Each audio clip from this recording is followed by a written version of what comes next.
I think this is the closest point we get this morning to the yellow flowers that are covering Mount Arbel now.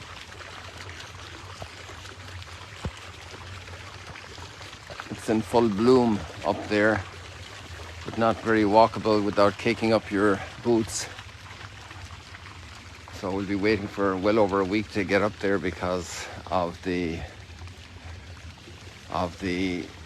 muddy conditions.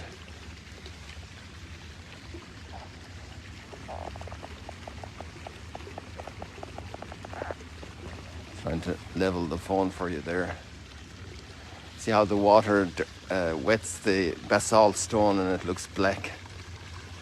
When it dries out, it becomes grayer.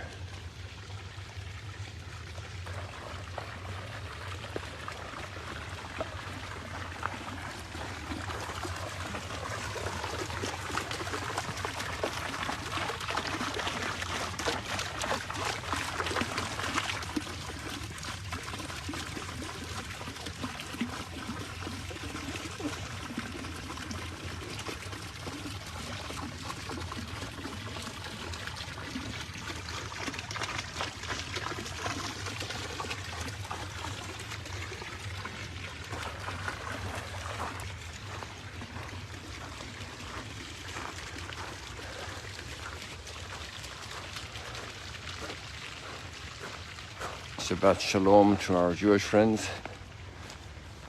I just have the sense that it's going to rain.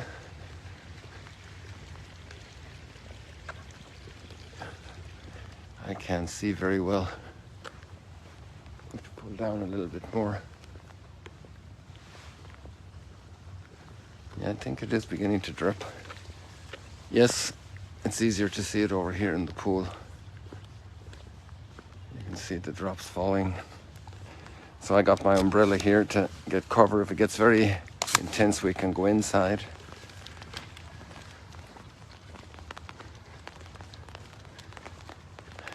Right now we're protected with the brolly.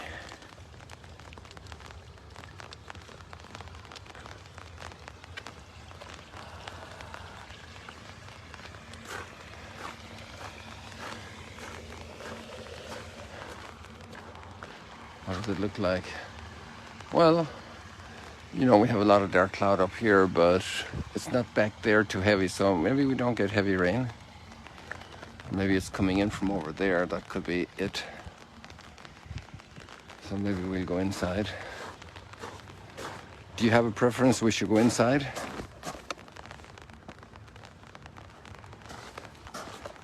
Or should we stay outside? I always prefer outside if we can.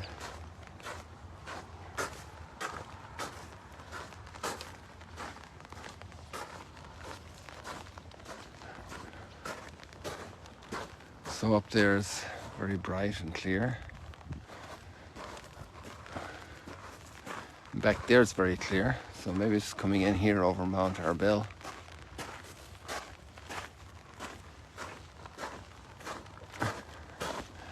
You can see the cormorants swiping up the fish.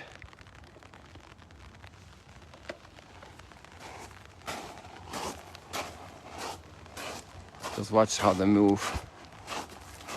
They're like cleaning the carpet. They go all the way like a vacuum cleaner.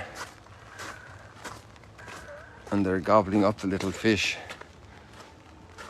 It's amazing how the cycles of nature are intermeshed and interlocked.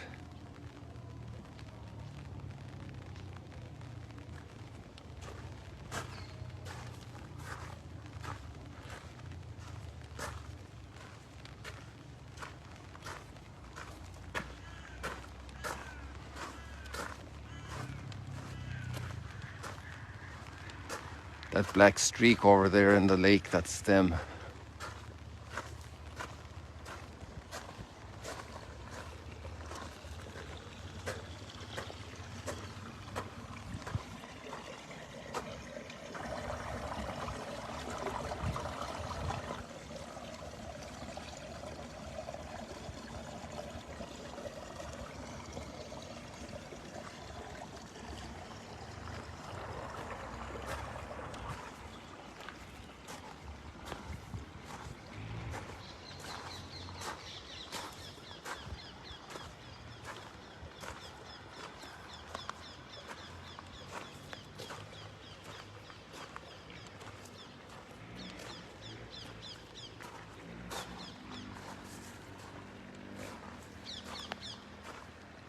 splashing on the water.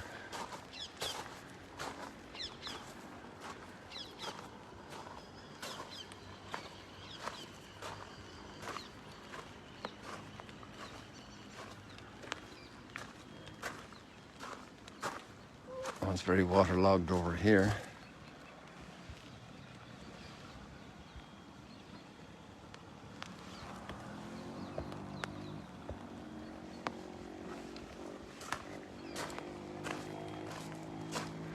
So our big stories today are about wild men in wild storms. I think that's a good line for today. Wild men in wild storms. Somebody write it down there and send it to me so I can use it as a title for this morning's videos. Wild men in wild storms.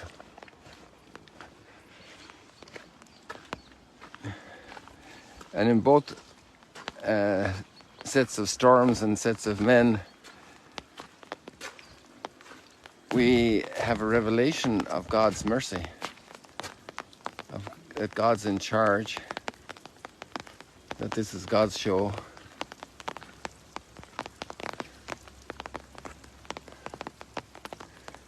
I think I'm going to go for cover.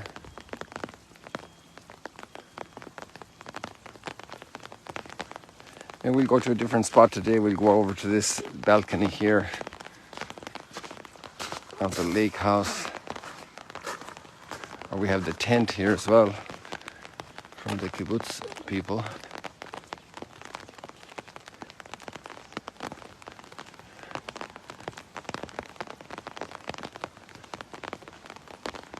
So we could go into the tent. That's kind of biblical, isn't it? Although they seem to have closed it up this morning.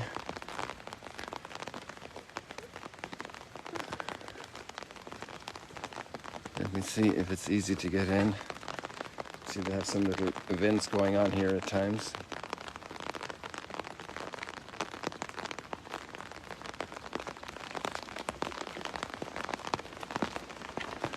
How does it feel and sound in here? The question is how to run this back.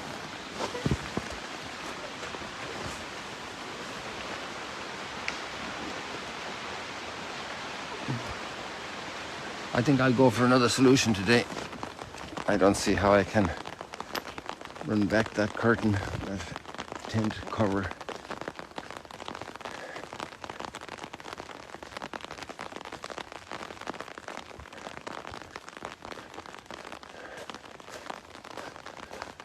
The lake is rising gradually.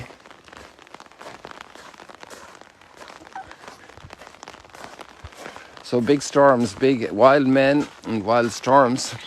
So there's a storm on the Sea of Galilee. And then there's a storm in David's heart. A storm of passion for another man's wife. And then a storm of conniving to have her husband killed. And then the storm of sadness that the child born from that disloyal relationship of pleasure seeking is now about to die. And the storm of prayer that David raised up to God for the life of the child. And the stairs here is actually exposed to rain, so we need the umbrella.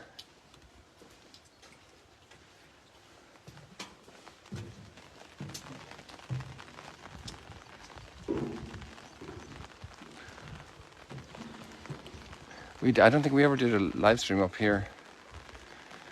I have memories of this stairs here and this spot because this is where I had my first COVID quarantine.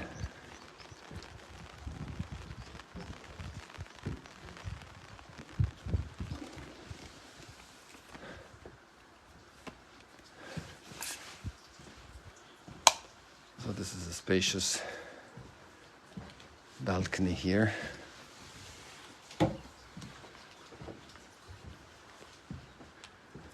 And it's also very nice, very open. It's a great view here. all around. Over to the guest house, to Duke and Altum. We can see up to the Mount of Beatitudes. My window was just right here when I had the COVID recovery, up here. So I was able to contemplate the Mount of Beatitudes. Over to Bethsaida, the primacy of Peter, Capernaum, Mount Hermon.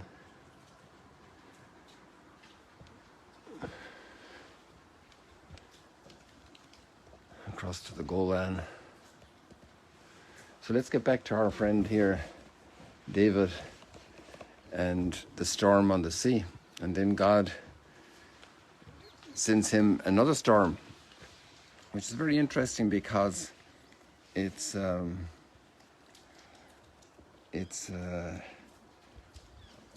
we see David's sense of justice arising when Nathan the prophet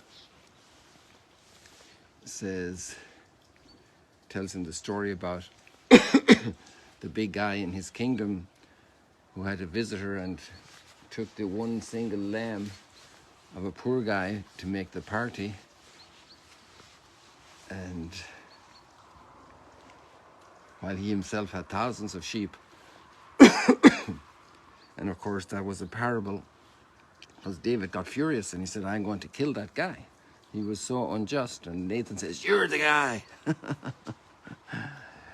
And then we have another storm rise up in David's heart, and it's the storm of his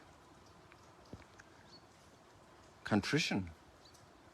So he went from lust to murder to appropriating this woman as his wife, to seeing the child being born and now going to die, the grief, a burst of prayer for the life of the child, a storm of sadness for the death of the child, and now the storm of justice to kill the guy who took that sheep from the poor guy, and then you're the guy, you're the one that did it. And then we see the storm of contrition. What an incredible drama, rich in drama, amazing story, amazing story. Here with us. Hope they'll come back.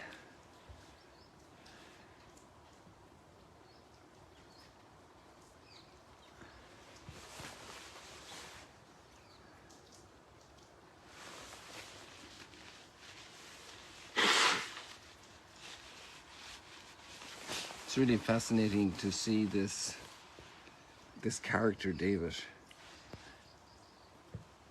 And you know, God doesn't have angels on the earth to run the politics and to run life and organizations and families. You know, he has us, human beings with all our brokenness.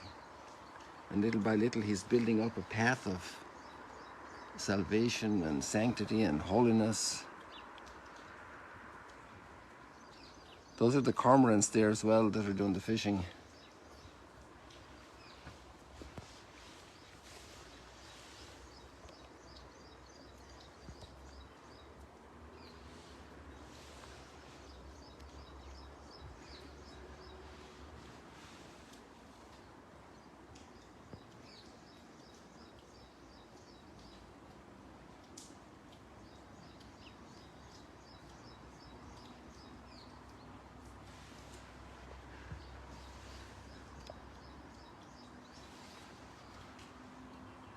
Just keep your eye on them, you'll see the movement.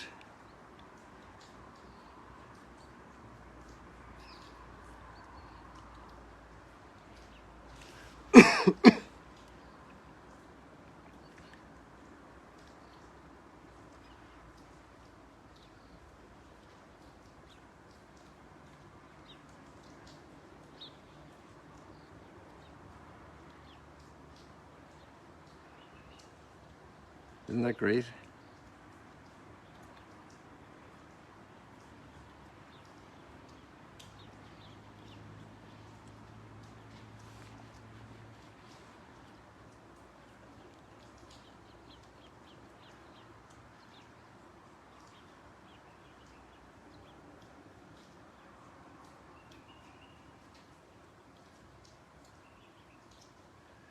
And so Nathan, after all the storms, can say to David, the Lord has forgiven you.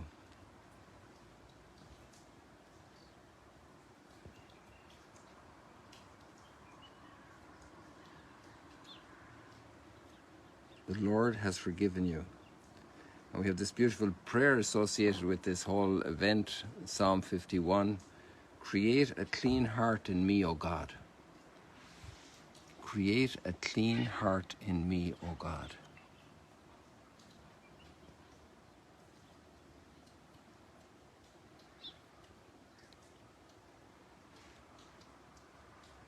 And a steadfast spirit renew within me. Cast me not out from your presence.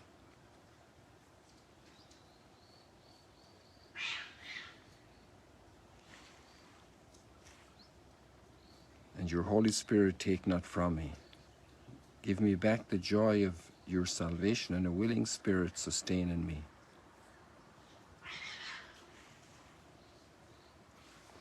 I don't know if you want to see a cat fight. I think there's something going on here nearby.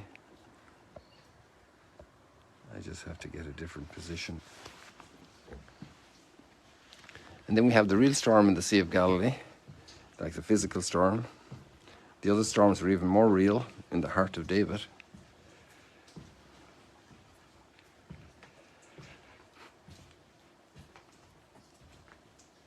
And so after the multiplication of the loaves,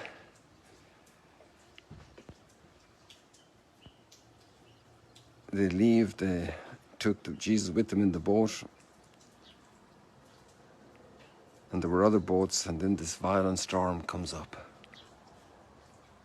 The storms of history that take out towns and leave us archaeology, ruins. There's 1,700 years of archaeology here in this part of the Franciscan site.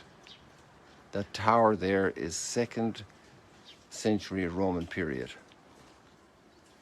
All the storms of history, of politics, of wars, of earthquakes, all the storms that affect our lives. And here they are, and Jesus is asleep in the boat during the storm.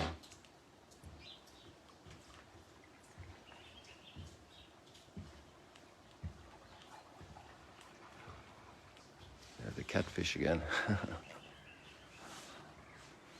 I can hear them from here, even though they're out there a little bit. Maybe I can show you.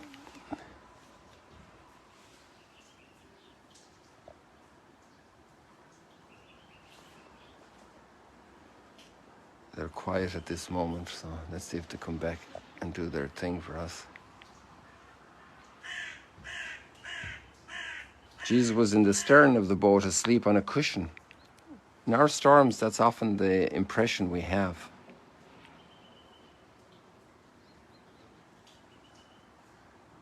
And we storm him with our prayers. They woke him up and said, "Teacher, do you not care that we are perishing?" He woke up and rebuked the wind and said to the sea, "Quiet, be still." The wind ceased and there was great calm. Why are you terrified? Do you not yet have faith? Who then is this whom even wind and sea obey? The revelation of God's mercy to David, the revelation of the mystery that's hidden in Jesus, the Word made flesh. Little by little we start discovering it.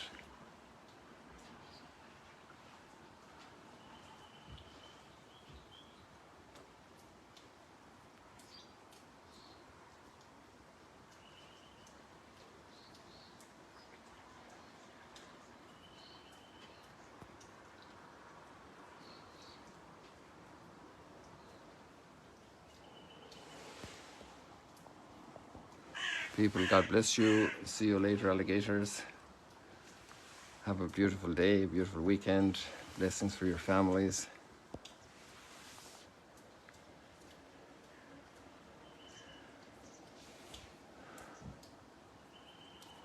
Read those readings. The Bible is worth much more than any soap opera. Ooh, I was going to hang up.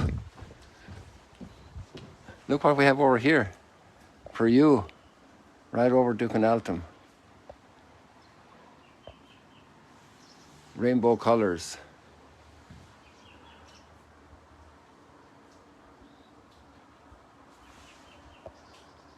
A rainbow at the end of the storm. People, God bless you. See you later, alligators.